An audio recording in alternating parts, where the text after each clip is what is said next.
بناوی خدای گەورەی میهرەبان، درود و سەڵات و سەلام برژێ بەسەر گیانی پاکی پێشەوامان، نوری چاو و تاجی سەرمان محەممەد المستەفا صلى الله عليه وسلم، و لەسەر یار و یاوەرانی و لەسەر شوێن کەوتوانی تا ڕۆژی دوایی. السلام عليكم ورحمة الله وبركاته. پێشەکی دەستخۆشی لەو خوشکە بەڕێزانە دەکەم کە ئەم زنجیرە محازەڕەیان داناوە دەستەی خوشکان لە ژیاردا، خی گەورە لێیان قبول کە و بە خێراتنی ئێوەش دەکەم یەخوا بەخێر بێن سەرسەر و سەر چاوان. تاوان ژیار ماڵی ئێوەیە، هەبوو ئێوەش دروست کراوە بۆ ئەوی بتوانین بەڕاستی خزمەتێکی ئەو دین و ئەو ژینی خەڵکی پێ بکەین و دەشمانەوێت لە خلالی ئەم محازەراتانەدا بەڕاستی ئەو هێلانە بچووکەی کە پێی دەرێن ماڵ، ئەو هێلانەی بپارێزین بۆ ئەوی هەمومان تێدا ئاسوودە بین و کەس نەتوانێت بە ناوی هەر ناوێک بێلێمان تێکدا یان ژیانی ئەو هێلانەمان لێ تاڵ بکات. جا بۆ ئینشاڵڵا من ئەم سیلسیلانە زۆر بە گرنگدا دەنێم و پێم خۆشە هەموو خوشکەیەک تێدا بەشداری بکە و هەتا تەواو دەبێت کە زۆر گرنگە ئەوانە ئەو سیلسیلەی هەر مامۆستایەک دێت تەواوکەری مامۆستایەکەی پێشە خۆیتی بۆ ئینشاءڵڵا کە لێرە تەخەڕوز دەکەن لەو دەورەیە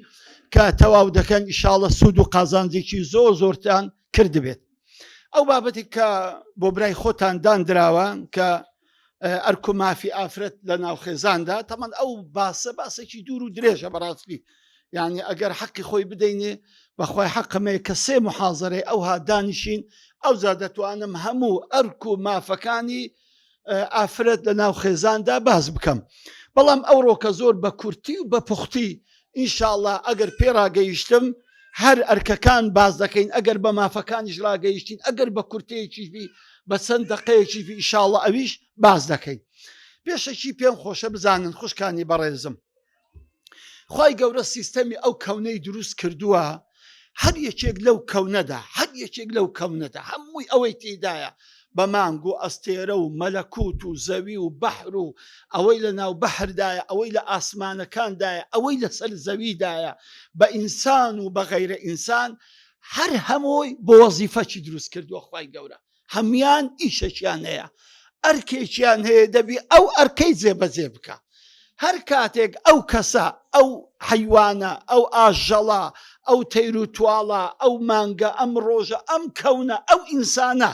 ئەگەر بێت و ئەرکەکەی خۆی لەبیر کرد و ئەرکەکەی جێبەجێ نەکرد، وەزیفەکەی خۆی جێبەجێ نەکرد، هەم بۆ خۆی سەرگەردان دەبی و هەم ئەوانەی لەگەڵیشی دەژین سەرگەردانیان دەکاتن. ئەوە سیستەمی دنیای وایە، هەرچی لەو کەونەدایە خی گەورە دروستی کردووە ئیشێکی پێەیە، وەلو ئیشێکی دروستی کردووە، وەلو بۆ وەزیفەک و ئەرکێکی دروست کردووە. هەر کاتێک ئەم کائینە، ئەم دروست کراوەی خی گەورە بە پێی ئەرکەکانی خی گەورە ڕۆیشت، بە پێی ئەو سیستەمە ڕۆیشت کە خوا وەزیفەکەی بۆ داناوە، هەم بەخۆی بەختەوەر دەبێ، هەم بەخۆی ژیانێکی خۆش دەباتە سەرێ و هەم دەورا و پشتیشی سوودی لێ دەبینن. بەڵام خوا نەخواسە ئەگەر لە ئەرچی خۆی دەرچوو، لە وەزیفەی خۆی دەرچوو، هەم بەخۆشی هیلاک دەبی و خەڵکی کەش بە هیلاک دەدا. یەکێک لەوانە ئافرەتە. ئافرەت کائینێکی خوددایە، دروستکراوێکی بەڕێزی بە قیمەتی خوددایە. ئەم ئافرەتە هەر کاتێک ئەو وەزیفەی کە خوا لە بۆی دانایە لەو وەزیفەی دەرچوو، چوو ئیشێکی تری کرد کە ئیشی خۆی نەبوو، چوو ئەرکێکی تری جێبەجێ کرد کە ئەرکی خۆی نەبوو، هەم خۆی بە هیلاک دەدا و هەم خەڵکیش بە هیلاک دەچی. جا بەڕاستی زۆر گرنگە ئافرەت بزانێت لەم کەونەدا، لەم موجودەدا، لەو ماڵە بچکۆڵانەیدا چ وەزیفەیەکی هەیە. چونکە ئەگەر وەزیفەکەی خۆی زانی، شارەزای وەزیفەکەی خۆی بی و وەزیفەکەی خۆی بە جوانی ئەدا کرد، هەم بە خۆی بەختەوەر دەبێ، هەم بە خۆی سەعادەت و دڵخۆش دەبێ و هەم ئەوانی لەو ماڵە بچکۆڵەی لەگەڵیدانە ئەوانیش بەختەوەر دەبن، ئەوانیش خۆش بەخت دەبن. بەس بەداخەوە ئێستا دەبینین دەنگ و دوهۆڵی وا لێ دەدرێ و دەزانن بەختەوەری ئافرەتی و دەزانن خۆشبەختی ئافرەتی ئەوەیە کە لەو وەزیفەی لادەن کە خوای بۆی دان داناوە پێی دەڵێن ئافرەت تۆ وەرە ماڵ وەرە دەرێ لە ماڵەوە خۆشی تو لە دەرەی ماڵەیە ئەتو وەرە دەرێ لە ماڵە بزانە ژیان چەند خۆشە ماڵەن بەعکسە ئەوە مارکاولکردنیەتی ئەوە بە هیلاک بردنیەتی پێی دەڵێن ئافرەت ئەتو مێردت بۆ چییە بۆچی مێردەکەی سینگڵ بە لە خۆت بە حوڕ بژی بە کەیفی خۆت بژی ئەمە بەختەوەری حەقیقی تو ئەمە گەورەی تووە لە حەقیقەتدا ئەوە لادانە لەو وەزیفەی کە خوا بۆی داناوە ئایانەوێ سەرگەردانی کەن ئانەوێ بەدبەختی کەن لە بۆ حەڵی نەفسی خۆیان یان پێی دەڵێن ئافرەت باب چییە ماڵ چییە برا چییە وەلی ئەمر چییە بە خۆت گەورەی خۆتی پیاو سالاری نییە لە گۆڕێ بە خۆت سالاری خۆتی بە خۆت گەورەی خۆتی بە خۆت وەلی ئەمری خۆتی بە کەیفی خۆت بژی بەو بڕیارەی بژی کە بە خۆت قەناعەتت پێی دەوێت تەمان ئەو هەموو بانگێشەیە ئەو هەموو بانکردنە هەمووی بۆ ئەوەیە ئەم خوشکە بەڕێ زەمان ئەو وەزیفەی کە خوا بۆی داناوە خوایەکی ڕەحمان و ڕەحیم خوایەکی لەتیف و خەبیر بە خۆی دەزانی ئەم خوشکەمان ئەم دایکەمان ئەم چیژەمان ئەو خێزانەمان بەس خۆشحاڵ دەبی بەس سعادەت و بەختەوەری دەیگری بەس لە دنیا و قیامەت لە خۆی بە سعادەت دەژیتن جا بۆیە ئاگاتان لە خۆبی ئەم بانگێشانەدا ئەو بانگ ئەو دەنگ و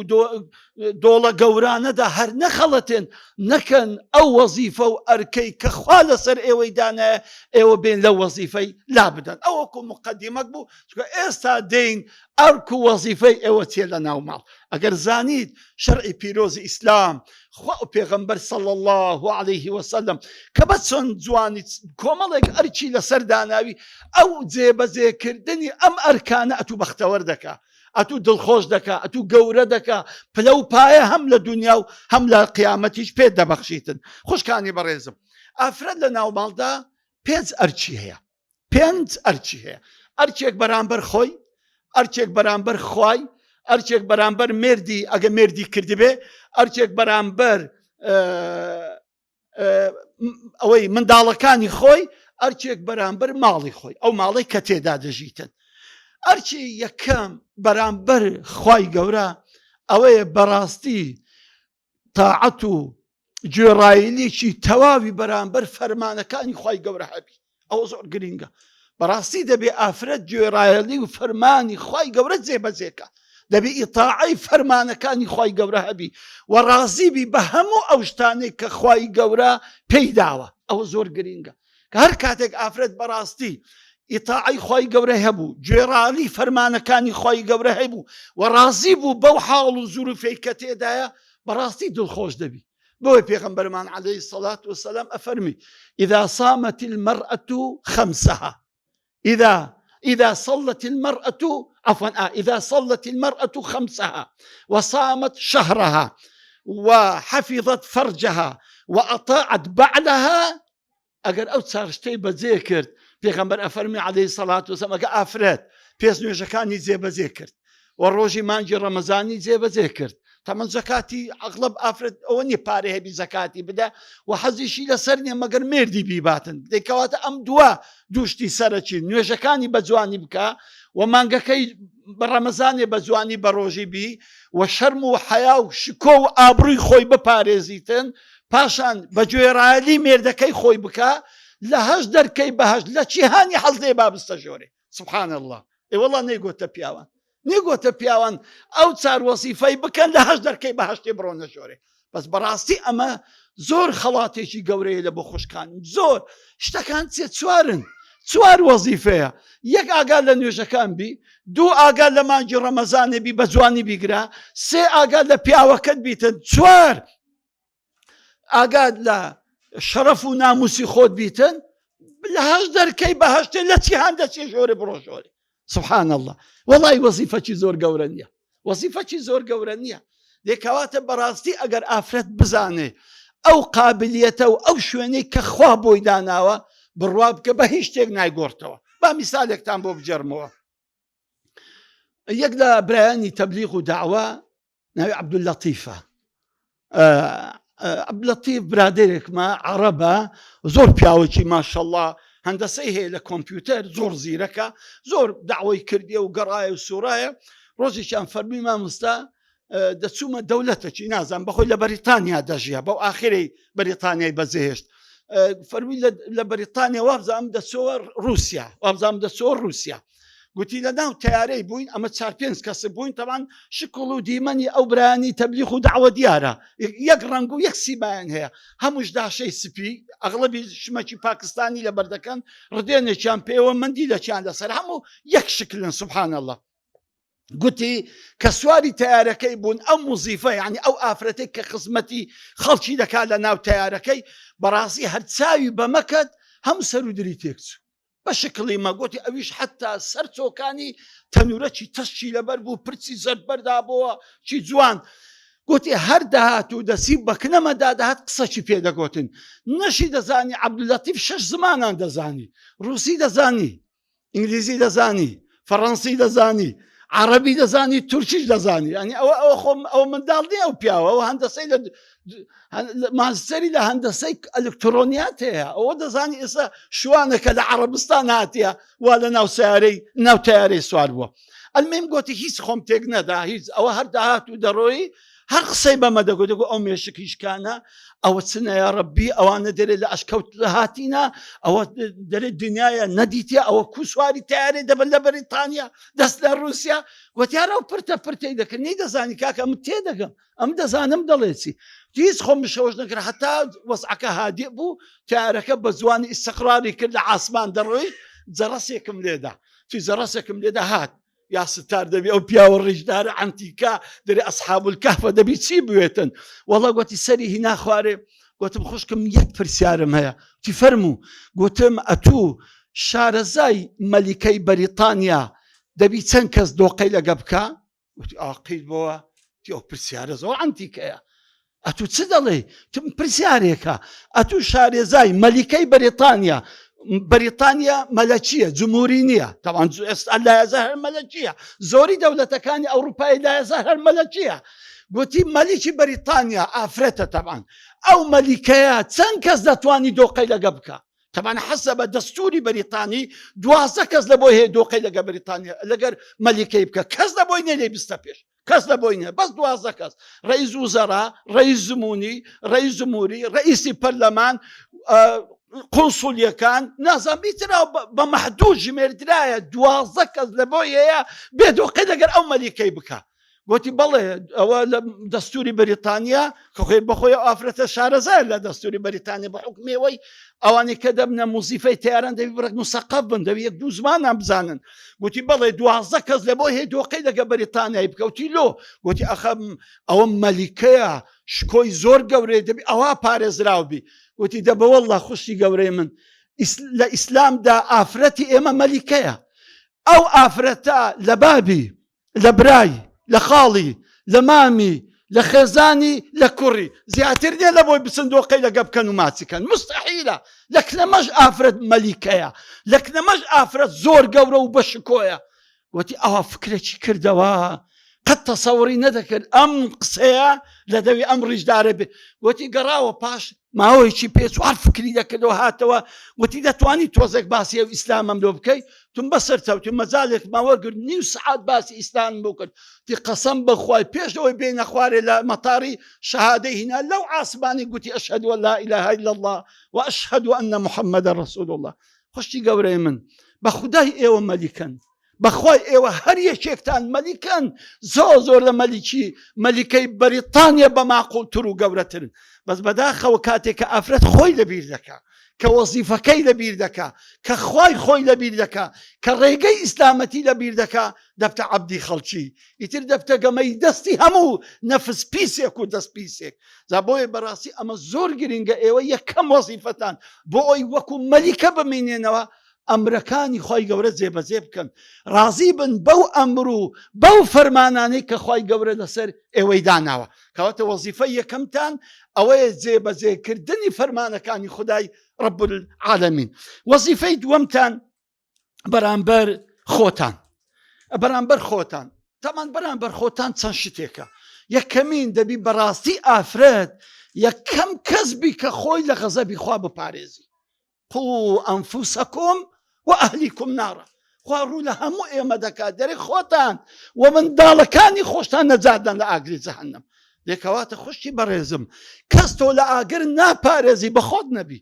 کەس تۆ لە غەزەبی خۆی گەورە ناپارێزی بە خۆت نەبی، دەبی بە خۆت یەکەم کەس زگی بە خۆت بسووتێ، زگت بە خۆت بسووتێ ئەو دسمە جوانت مەیکە خۆراکی ئاگری جەهەنەم، مەیکە خۆراکی ئەوانەی کە جەهەنەمیەکان عەزابی دەدەن، ئاگەر لە خۆت بی خۆت قوتارکە لە غەزەبی خۆی گەورە، ئەوە یەکەمی شت لەسەرتە. دووەم شت دەبێ بەڕاستی ئافرەت زۆر ئاگای لە ڕەشاقەت و جوانی خۆی بی بەداخەوە، یعنی ئێستا پیاو زۆر هەیە پرتە پردەکە بابە لۆ پرتە پرتە لۆ گارەگارتە وەڵڵا مامۆستا هیچ ئافرەتەکەم ئیحتیمام بە خۆی نادا، وەڵڵی نە ئیحتیمام بە جوانی خۆی دەدا، نە بە پرچی خۆی دەدا، نە بە پیستەی خۆی دەدا، خۆی ئیهمال کردە لە پاش سێ چار منداڵی ئەو ئافرەتە ڕەنگ و ڕوخسار و قامەت و جوانی هەمووی دەگۆڕێ. ناخوشی گەورم ئەوە حەقێکی خۆتانە بەرامبەرە خۆتان کە دەبێ ئاگاتان لە ڕەشاقەتی خۆتان بی، ئاگاتان لە جوانی خۆتان بی. دەزانی هەندێک ئافرەتەیە بەڕاستی ئەوەندە ڕێک و پێکە شەو نانووی بەبێ ئەوەی مەرحەم و نیڤیای لە دەست و دەموچا و پێی خۆی نەدا ئافرێت ڕەبی ڕووسپی بی زۆر شتێکی عاقلی دەکەی، مانەوەی جوانی خۆت مانەوەی ڕێک و پێچی خۆت هەم بە خۆت بەختەوەر دەبی، هەم ماڵش بەختەوەر دەکەی خوشتی گەورم، هەم پیاوەکەشت بەختەوەر دەکەیت. جا ئێستا لە بەرامبەر مێردەکەت یەک شتی زۆر گرینگە لەوێ باز دەکەم ئینشاءالله. دێکەواتە بەو هێشتنەوەی جوانی خۆت، بەو ڕەشاقەی خۆت، بەو ڕێک و پێچی خۆت هەم دڵی خۆت خۆش دەکەی و هەم مێردەکەشت دڵخۆش دەکەی و هەم ماڵش دڵخۆش دەکەی. ئەخە ناکرێ ئەتو لەگە کچت بچێ جێیەکی برن ئەی داکە چەند ڕزایتەوە، داکە دەزانی زۆر پیر بووە ئەوە لۆ دێنێ دەستی لە خۆی بەردایە، نابا پێ بڵێن وەڵا ماشەڵڵای لێبی داکە لەنگۆ جوانترە، داکتان لەنگۆ جەهێلترە، داکتان لەنگۆ قۆسترە، دەبا وەی پێ بڵێن حەق خۆشیتی وەی پێ بڵێن. کەواتە حەقی دووەم بەرامبەر خۆتان پاش ئەوەی خۆتان لە ئاگری نەجاتدا ئەوجا ئیحتیمام بە جوانی خۆتان و بە ڕێک و پێچی خۆتان بدەن. خاڵی سێیەم کە ئافرەت دەبێ هەیبێ دەبی بەڕاستی ئافرەت ئیحتیمام بڕک بە هەندێک هونەر بدا، مەسەڵەن هونەری شیولێنان ئەی بیتێدانی ئافرەت جوانترین شیوی بزانی، خۆشترین و بەتامترین شیوی بزانی. ئەخە یەکێک لە کێشەی پیاوەکان ئەوەیە دەرێ مامۆستا ئەمن هەر مەسرەفەکەی دەکەم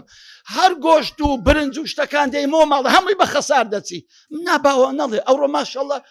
زۆر ئاسان بوو خوشی گەورم، هە زۆر ئاسان بووە، هەر ئەنتەرنێتی لێدا هەزار ژن و پیاو دێ فێر دەکا خۆشترین و بەتامترین شیوی چۆن لێ دەنێ. دێکەواتە بەڕاستی ئافرەت با بڕک هونەری هەبێ، با بڕک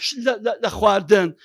لە زۆر لە هونەرەکانی کە ئافرەتی پێ لە ماڵی مەشغوڵ دەبی با ئەوانش بزانیتن. خاڵێکی تر بەرامبەر خۆی ئەوەیە کە بەڕاستی دەبێ خۆی فێری علومی شەرعی بکە، خۆی فێرە زانست و زانیاری بکە، ئەوەش بەچی بە بەشدارکردنی لەو شوێنانەی کە علم و سەقافەت و قورئانی تێدا دەخیندرێ. زۆر زەروریە خوشکانی بەڕێزم ئێوە بێن لەو کۆڕ و سیمینارانە بەشداری بکەن، لۆی فێر بن، فێرە دنیا و قیامەتی خۆتان بن، هەم لە دنیاە چۆن بە پاچی دەژین، هەم لە قیامەتی چۆن نەجاتمان دەبێ. ئەمە لەو دەوراتانە فێر دەبن، هەم لە ماڵێ فێرە خۆشی و بەختەوەریتان دەکەن، هەم لە قیامەتی چۆن بەختەوەر دەبی فێرتان دەکەن. لێکەواتە ئەم سێ وەزیفەی ئافرەت دەبی بەرامبەر خۆی جێبەجێ بکە. ئەو جارە بەرامبەر مێردتان ئەوە زۆر مهمە، دەخاڵە خاصە ئەوەی مێردیان کردووە ئەوە زۆر مهمە مراجعەی بکەنەوە چەندیان جێبەجێ کردەوە چەندیشیان نەقسانیە و ئەوەی مێردیشی نەکردو با لە هەم کۆل لەبەریکە چکە ئەوە دێتە پێشی و زۆر زەروریە بیزانیتن. یەکەمی شت بەرامبەر پیاوی خۆی ئەوەیە کە پاراستنی دڵی پیاوەکەی لە فیتنەی ژنان، ئەو زۆر مهمە خوشکانی بەڕێزم. بەڕاستی زۆر لە ئافرەتەکان زۆر لە پیاوەکان کە ئەمڕۆ جیرۆدەی ئەو بەزم و ڕەزمە و بار و بازاڕ و بێسەر و بەرەی بووە،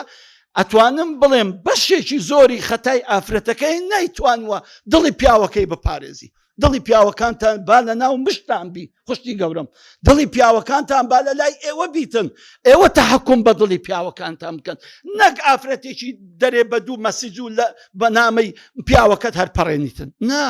ئێوە بابە دڵی ئەو پیاوە و ڕوحی ئەو پیاوی لە بندەستی ئێوە بێ. کەواتی یەکەم وەزیفەتان بەرامبەر پیاوتان ئەوەیە کە بەڕاستی دەبی دڵی ئەو پیاوە بپارێزی لە فیتنەی ژنان. دوو ئامۆژگاری بکە، عیبی تێدا نییە، زۆر بەخۆشی زۆر بە جوانی. کەس لە پێغەمبەری خوا عەلەیهی سەڵات وەسەلام گەورەتر هەبووە؟ کەس لەوی گەورەتر نەبووە. لەگەڵ ئەوەش ئینجا سەلەمە نسحەتی پێغەمبەری کردو عەلەیهی سەڵات وسەلام لە سولحی حودەیبیە کە پێغەمبەری خوا عەلەیهی سەڵات وسەلام سولحەکە تەواو بوو ئیتر مەنعیا کرد بچم عەمرەی بینەوە فەرمی خەڵکی نەگوتێ سەحابەکان دەی مەڕەکانتان سەر عشترەک و مەڕ و عشترەکانتان سەر بڕن و ئیحرامەکەی بشێنن کەس جێبەجێی نەکرد لە بڕۆ زۆریان پێ ناخۆش بوو ئەوان بە نیەتی ئەوەی هاتبوونە دەرە لە مەدینەی کە بچن عەمرە بینەوە لە مەکەی ئێستا مەنعیان کردن کە گەڕاوە بە غەمجینی لە بۆ خێمەکەی خۆی ئەلێرە دایە سەلەمە هەزار ڕەحمەتی خوای دەبی خوای گەورە پلە و پایە بەرزکە زانی پێغەمبەری خوا عاجزە فەرمی یا ڕەسوول الله دەزانم ئەتۆ ئێستا پەستی و غەمجینی لەبەر ئەوەی ئەو قسەت کرد جێبەجێیان نەکرد بەڵام ئەوانە غەمجینن ناحەقیان مەگرە ئەوانە حاڵەتێکی دەرونی زۆر غەریبیان بەسەراتوە هەستە تۆ بانگی یەکێک بکە برەوەرە سەرم بتراشە و پاشان بڕۆ مەڕەکە و عشترەکەی خۆ سەر بڕە هەموو خەڵکەکە دێ جێبەجێ دەکە فعلەن وەبوو کە پێغەمبەری خوا عەلەیهی سەڵات وسەلام بانگی حەلاقێکی کرد و ئیحرامەکەی شکاند و کە چوو عشترەکەی خۆی سەر بڕی ئیتر سەحابەکان هەر بابا بوو چوون ئیشەکەیان جێبەجێ کرد بەیەک نسحەتی ژنەکەی گەورەترین کێشە لە ناو ئەسحاب حەل بوو گەورەترین گرەی دڵی پێغەمبەر بووە ئەیبی تێدا نییە ئافرەت ئەگەر بەخۆشی بەڕێک و پێچی نسحەتی پیاوی خۆی بکاتن خاڵی سێم ئەوەیە کە بەڕاستی دەبی ئافرەت زۆر دوعای لە مێردی خۆی بکە نەک دوعای شەڕ دوعای خەیر بەردەوام کە دەستە دەرێ بەڕاستی دەبی ئەتوو دەست و زوبانت لە ئاسمان بی دوعای حفز و ستر لە بۆ ئەو پیاوە بکەی هەتا دێتەوە خاڵێکی تر ئەوەیە کە هاوکاری حەز و ئارەزوەکانی بی هەندێک پیاوەیە خەتاتە هەندێکەیە حەزی لە کتێبە هەندێکەیە مەسەن حەزی لە ڕسمە هیوایەتە چێ هەر پیاوە ئەو هیوایەتی ئەو پیاوەی بە گەورە بزانە چونکە ئەگەرە تو قەدری هیوایەتی پیاوەکەت گرت قەدری توش دەگری ئەمە برێت توخوات و عیب ناکێت و بە عمرێ خەتاتی دەکەی ئەوە سێت و ڕسمی دەکەی ئەوە چێ ئەو کتابانت خڕکردەوە هەر هیوایەتەک بی ئەگەر نازان حەزی لێ بیشقاتەی کۆکاتەوە هەر هیوایەتەکی هەبێت و احتیمام بە هیوایەتی پیاوەکەت بدە چکە ئەوە نیشانەی ئەوەیەت و پیاوەکە لەلا گەورەیە قەت هیوایەتەکەی بە چاوێکی کەم تەمەشا مەکە چکە ئەو برینداری دەکەیت چکە ئەوە هیوایەتەکە و لە منداڵیەوە حەرزی لەو شتەیە ئەتوو نابی ئەوە چەند ساڵەکە بەدەستت کەتی ئەو هیوایەتی لە دڵ دەربینی کەواتە لە گەورەیی تو ئەوەیە بەرامبەر پیاوەکەت هیوایەتەکەی احتیمام پێ بدەیت خاڵێکی تر ئەوەیە کە نێلی تووشی زوڵم بی لێ نەگەڕێ ئەو پیاوە تووشی زوڵم بی چ بەرامبەر داک و بابی چ بەرامبەر خوشک و برای چ بەرامبەر منداڵەکانی ئەتوو دەستی پیاوەکەت بگرە کە زوڵم نەکە کاتێک کە لە بابی تووڕە دەبی دێتەوە مارێ هەموو دری خۆی لەکەن ژینی خۆی دەکاتەوە وەڵڵاهی ناسمەکەم بابم وەڵڵاهی مەسرەفی ناکەم وەڵڵاهی ئەوەی ناکەم نا تو ساردیکەوە لە سەر خۆ هێوریکەوە برەوە بابی تووە هەزار چاکەی بەرامبەرت هەیە کو دەرت دێ ئەو قسەی بکەیت ئەوە داچی تووە ئەو هەموو ساڵە ئەتووی بەخێو کردە لە بۆ من ئێستاش لە کنە منی چۆن دێ لێ دەگەڕم زوڵم لەداکرد بکەیت یان بەرامبەر خوشک و برایەکانی دەبێت بەڕاستی ئافرەت هێوەرکەرەوەی پیاوبی ئارامی دڵی پیاوی لە کاتێکەوە دەیەوێت زوڵمەچی بکە هەر ئافرەتێک بەڕاستی دەستی پیاوەکەی کرد کە زوڵم بکە ئەوە ئافرەتێکی نەزیب زادەیە و حەقی وەزیفەی خۆی داوە بەرامبەر پیاوەکەی خاڵێکی تر ئەوەی کە بەڕاستی دەبێت ئافرەت پشت و پەنای پیاو بێ لە دینداری و بانگەوازیدا هەر ئافرەتێک پشت و پەنای پیاو نەبێ لە کاتی کە دەوێت خزمەتی ئەو دینەی بکە بەڕاستی ئەو پیاوە سقوط دەکە پیاوە سار دەبێتەوە ئەو پیاوە بێتاقەت دەبی ئەمما ئەگەر ئافرەتەکەی پشتی گرت ئافرەتەکەی تەشجیعی کرد ئافرەتەکەی جەوێکی وای لە بۆ دروست کرد کە ئەو پیاوە بەردەوام لە خزمەتی خوا و پێغەمبەر و ئیسلام و سەحوە و داوەدابی بەڕاستی ئەوە هەموو خێرەکەی ئەو ژنە ئەو پیاوە لۆژنەکەی دەنووسێ بزانە پێغەمبەری خوا عەلەیهی سەڵات وسەلام هەتا دا عائیشە هەتا دا خەدیجە مابوو بزانە سبحان الله چەند بە گەرم و گوڕی کە زەحمەتترین ژیاننامەی پێغەمبەری ئەو 3 ساڵەی بیدایەت بوو کە دایە عائیشە دایە خەدیجە لەگەری بوو ڕۆیە ئەو ساڵی کە دایە خەدیجە مرد ناوی لێنە ساڵی عاجزی عام الحوزن ساڵی ماتەمینی لەبەرچی چکە ئەوەندە غەمگین بوو کە ئەو پاڵپشتەی لێ مرد جا بەڕاستی ئافرەت دەبێت پاڵپشتی پیاوی بێ بۆی بتوانانی لە خزمەتی ئەم دینە بکە خاڵێکی تر ئەوەیە کە ئافرەت دەبی بەڕاستی سوپاسی چاکەی پیاوەکەی بکە بەردەوام باش شتێکی ئەگە 2 کیلۆ تەماتە لۆ بینتەوە برێ ڕەبی خوا خێرت بنووسی پیاوەکە وەڵی شتێکی جوانەتی شەڵڵا دەبی سوپاسی بکە سوپاسی ماندیبوونی بکە زۆر دڵی خۆش دەبی و ژیانیشت خۆش دەبی لە هەموو شتێکیش پرسی پێ بکە لە هەموو شتێک ئەتوو پرس بە پیاوی خۆت بکە چکە هەر ژنێک پرس بە پیاوی خۆی نەکە بەڕاستی لە زۆر کێشەی توش دەبی و نازانی دوایە کولێ دەرچی لە کاتی نەخۆشی قەت ئێهمالی مەکە زۆر جاران پیا و حساسە پێتان بڵێم چەندە بەخۆشم پیام ئەو قسەی دەکەم بەڵام ئافرەت چەندی پێویست بە سۆز و عاتیفە و ناز و گوزەیە بالعکسش پیا و پێویستی بە سۆز و عاتیفە و ناز و گوزەیە عیدەن سبحان الله ومەزانە هەر وەڵە هەر ئافرەت پێویستی بە سۆزەیە بە ئافرەت یەک کوتلە عاتیفەیە وەڵە پیاویش پێویستیتی جا خاستەتەن کە وەختی نەخۆش دەکەوی نەکەن پیاوەکانتان ئیهمالکەن وەختی ئیهمالکردنی پیاوتان لە نەخۆشی زۆر دەبتە کەسەر لە دڵی خاڵێکی تر و ئاخر خاڵ دەیەمین خاڵە کە لە حەقی بەرامبەر پیاوی ئەرچی بەرامبەر پیاوی کاتێک کە منداڵتان زۆر دەبی پیاوەکە لەبیر مەکەن پیاوەکە نەبتە ڕقم دوو لە ماڵێ ڕقم یەک منداڵەکان ڕقم دوو پیاوەکە هەتا منداڵ هەبن پیاو زیادە لە ماڵشتی وا مەکەن چۆن پیاوەکە ڕقم یەک بۆ هەتا دەمری هەر ڕقم یەک بیتە لە ماڵێ نەکەن ئەتو منداڵەکان مێردەکەت بە قوربانی منداڵەکان بکەیت گەرە مێردە لە بۆ دەمینە منداڵەکان دەڕۆن کچەکان مێردەکەن کوڕەکان ژن دەینن هەر ئەو پیاوە لۆ دەمینێتەوە زۆر ئافرەتەنە کە دەبتە دووسێ منداڵ ئیتر تەواو ئەسڵان جێ جودا دەکاتەوە هەر زۆر پیاوەکە ئیهمال دەکات لە زۆر شتان ئەوە زۆر خەتەرە بەڕاستی وە دەکا ئەو پیاوە لە فەراغی بژی و تووشی کێشە و مشکلە هاتن ئەو جا بابێن ئەرچی ئافرەت بەرامبەر منداڵەکانی ئەو زۆر گرنگە ئەو سپلیتێ برەک ناسوورەنی یوسف گیان ئەو سپلیتێ بە ئەو خوشکانم گەرمایە بیقەیناکە بە بڕەچی بسوورێنە ئەرچی ئافرەت بەرامبەر منداڵی خوشکانی بەڕێزم سێ چار شتە یەکەمین بەخێوکردنیەتی بە جوانترین بەخێوکردن خاصەتەن ڕزقی حەڵاڵ شیرێکی پاک و خاوینی بدێ خوشکانی بەڕێزم چەند جاریت کە باسم کردووە شیری ئافرەتی چەندە حەڵاڵ بی بەڕاستی ئەو مندارە ئەو لە ساڵح دەبی خوا نەخواسە ئەو شیرەی کە دەیتێ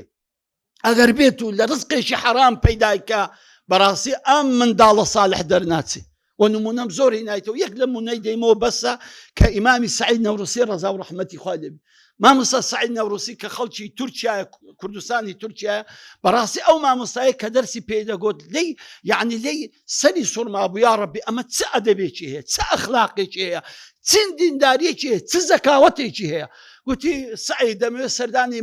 ماڵتان بکەم بڕۆوە ماڵێ ئەویش ماڵیان لە گوندێکی تر بوو مامۆستایەکە کە چوو سەردانی ماڵی کردن بابی کە ناوی میرزایە لە ماڵێ نەبوو بەس داچی لە ماڵێ بوو ئەوی سەلامی کرد و مامۆستا سعیدیش گوتی دایە ئەوە مامۆستایەکەمە و ئیتر داچی بە ئیستقبالی وەچوو دایان ناو بەخێر بێ سەرچاو ئاویان بۆ هینا و بزانە ماستاوە شیرە چیان لە بۆ هینا پاشان ئەو مامۆستای بەڕێزی یەک پرسیاری لە داچی کرد گوتی وەڵی خۆشی بەڕێزم ئەم بۆ یەک پرسیار هاتووم بەس بزانم ئەو منداڵەتان کو بەخێو کرد هەر ئەوەندە هاتووم بەس بزانم سڕی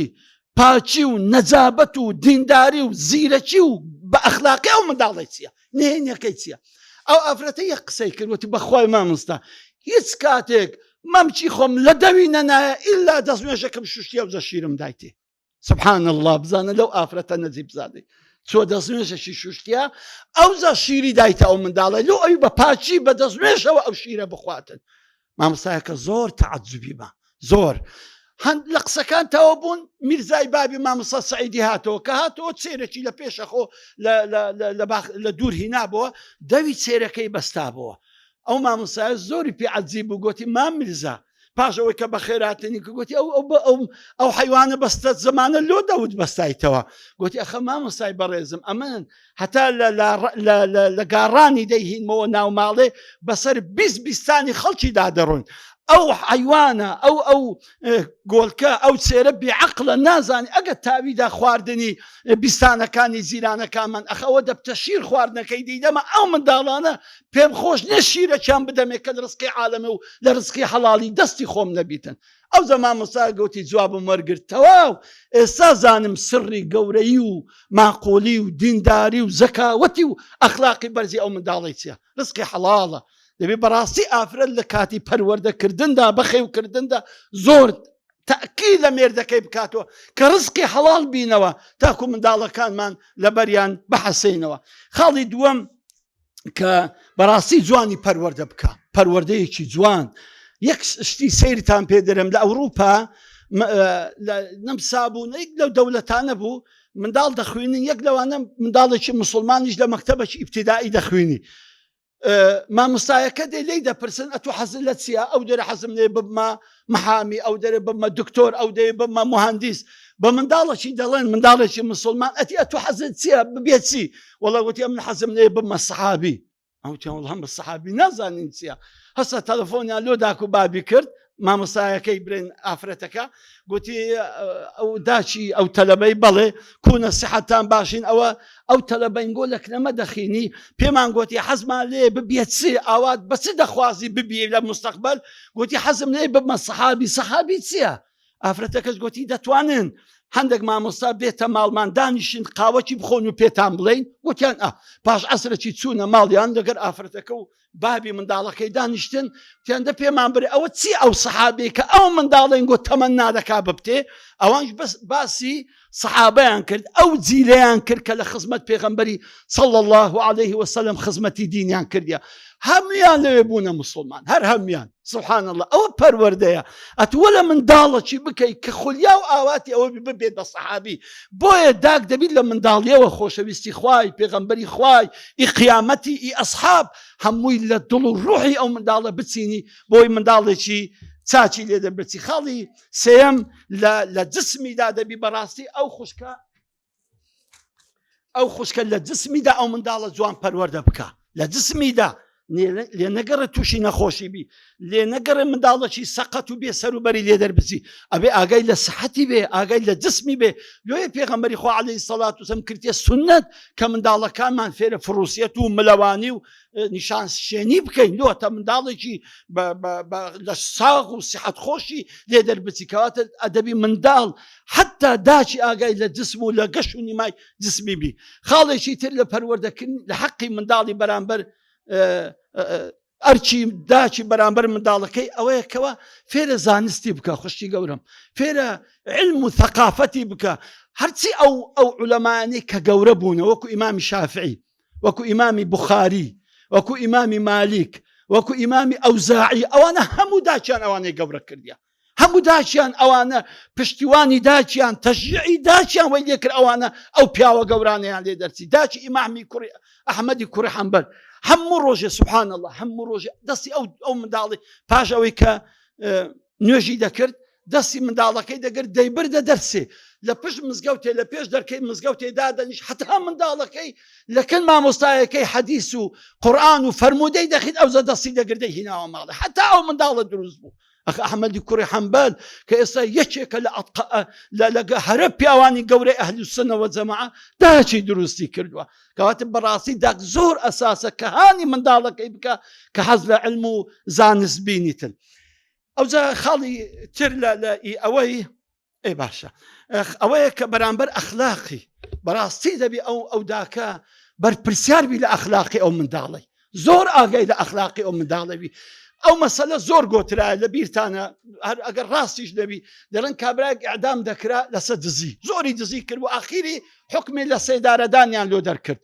گوتیان چت دەوێ ئاخر ئومنیاتت؟ گوتی وەڵا داکەم دەوێت. داچیان لە بۆ هینا تیدایە بەس ئەو زبانە دەربینە ماسەکی لێ دەکەم، زمانی داچی قرتاند و لێی کردەوە. تەعاان گوتی ئەوە لۆوت کرد، ئەزە ڕاست بی یا ڕاست نەبی، بەڵام نمونەکی جوانە لۆوت کرد کە ئاخە زبانی ئەو دایکەین بوو ئێستا ئەم سرم بە فەتارەت دەڕوە. ئەگەر یەکەم جاری هێلکەکەم دزی گوتی ئافرین کوڕم بوویتە پیا و دزی دەکا، ئەو قسەوەی لێ کردم ئێستا سرم بە فەتارەت بچی و ئیعدام بکرم. جا بەڕاستی منداڵ لە یەکەم لەحزە ڕادەبی ئاگا دەبی. هەر شتێکی غەریب و نامۆی پێبوو پێی لێ بپرس ئەوە لە چێ بوو، ئەوە لە چێ هینا، محاسەبەی نەکبرێ ئافرین کوڕی من گەورە بووە بزانە دەزانی شتی بدزی. ئەمە زۆر زۆر خەتەرە، کەواتە بەڕاستی ئەخلاقی منداڵی داک دروستی دەکاتن. ئەو جارە بین ئەرچی ئافرەت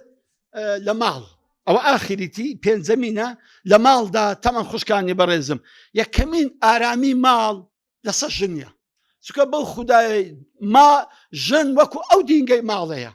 ئەگەر ئەو ژنە ئاگەی لە ئارامی ماڵێ بوو هەموو ماڵەکە ئارام دەبوو. ئەگەر دڵی پیاوەکەی ڕاگرت، ئەگەر دڵی منداڵەکانی ڕاگرت، ئەگەر نەی هیچ کێشە دروست بی بەڕاستی ماڵەکە ئارام دەبی. بەڵام ئەگەر ژن ئاگای لە خۆ نەبوو، ئاگای لە ماڵێ نەبوو، سەد مشکلەی توش دەبی و ئاگاشی لێ نییە.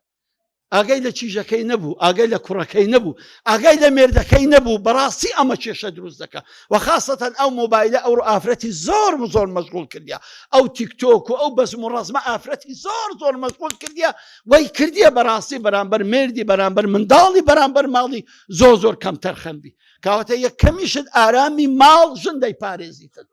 خاڵی دووەم ئەوەیە کە بەڕاستی احتیمام بە جوانی ماڵەکەت بدە خوشی گەورە. ئەخە ناکرێ ئەو ماڵە یعنی 20 ساڵە یەک مۆدیلە. ماشەڵڵا تو ئافرەت زەوقی سەلیم و جوانە، دەبی بەردەوام دیکۆری ماڵێ بگۆڕی. خۆ نارێم بڕۆ تاقم قەنەفەی نوێ بە پیاوەکەت بکە، کاکە هەر دیکۆری ماڵێ بگۆڕە، هەشتەکان بسوڕێنە بە خۆی دیکۆر دەگەڕێ. ئەوەی بینێ ئێرە ئەوەی ببەوێ دیکۆری ماڵێ دەگەڕێت. تەواو ئەو پەردەی ببە ئەوەی بینێ ئێرە دیکۆری ماڵێ دەگۆڕێ. احتیمام بە زەوق و سەلیقەی ماڵێ بدە، بە جوانی ماڵێ بدە، بەڕێکی ماڵێ بدە، بەڕاستی ئەو ماڵە زیاتر ئارام دەبی. احتیمام بە چێشتەکانت بدە. ئەو سفرەی کە دایدەنی سفرەی زۆر جوان بی، سفرەی ڕەنجی با ساوارە سۆرە بی، با برنجە سۆرەش بی، مهم بە جوانی داینێ. شتێکی جوان بە مڕەتەب دانێ. زەوق و سەلیقەی پیا و منداڵەکان دەستە سەخواردنێ. ئەمەش لە نیشانەی زەوق و سەلیمێتی ئەو ئافرەتەی وایە. خوشکانی بەڕێزم، ئەوە بە کورتی و بە کوردی چەند ئەرکێکی ئافرەت لە ماڵ. ئەگەر مافەکانی زۆر بە کورتی باز بکەین لە دوو خاڵ کۆی دەکەمەوە. مافی ئەو ئافرەتەی بەرامبەر پیاوەکەی ئەوەی بەڕاستی دەبی پیاوەکە هەرچی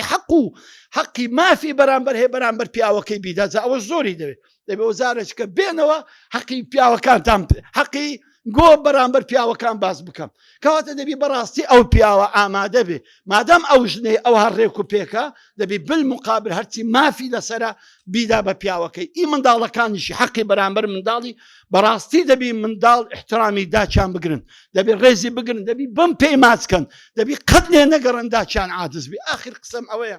کوڕک دەجێرتەوە دەرە داکەم مامۆستای جامیعەی بوو. مامۆستای جامیعەی بوو، هەندە بەدینیش نەبوو، بەڵام محەجەبە بوو، نوێژی دەکرد، ڕۆژی دەکرد هەر ئەوەندە. بەس ماشەڵڵا ئەوەندە بە ڕەحم و بەزەی بوو لەگە منداڵەکان، ئەوەندە ئاگەی لە منداڵەکان بوو تی داکمان مرد. کەمر زۆر بسوولێ بووە لەبەر ئەوەی دەمگوت خوایە داکم هەر خەریکی جامیعەی بووە، چ ئاگەی زۆر لە خۆ نەبووە، احتیمالە لە دینی نەقوسانی هەبی، لە نوێژی نەقوسانی هەبی، لە عیبادەتی نەقوسانی هەبی. خۆزی ئەوەندە احتیمامی بە جامیعە دەدا، بەمەی دەدا احتیمام بە دینی خۆی بدا. باە چی شەوەک لە خەوێمدا دیتم لە ناوەندی بەهەشتەیە تمدایە ئەو ئەچوستەکەی لە باشتێ تی واللهی خوا لە بە یەکشتی لە من خۆش بوو چکام لەگەر ئێوە زۆر بەڕەحم و بەزەی بووم. زان ئینشاءڵڵا ئەو خزمەتی ئێوە دەیکەن بەرامبەر مێردتان، بەرامبەر خۆتان، بەرامبەر خواتان، بەرامبەر ماڵ و منداڵتان بڕوا بکە هەمووتان لۆ دەبتە سەدەقە و خێر و گەورەی لە ڕۆژی قیامەتان. وصلى الله وسلم وبارك على سيدنا محمد وعلى آله وصحبه أجمعين. السلام عليكم ورحمة الله وبركاته.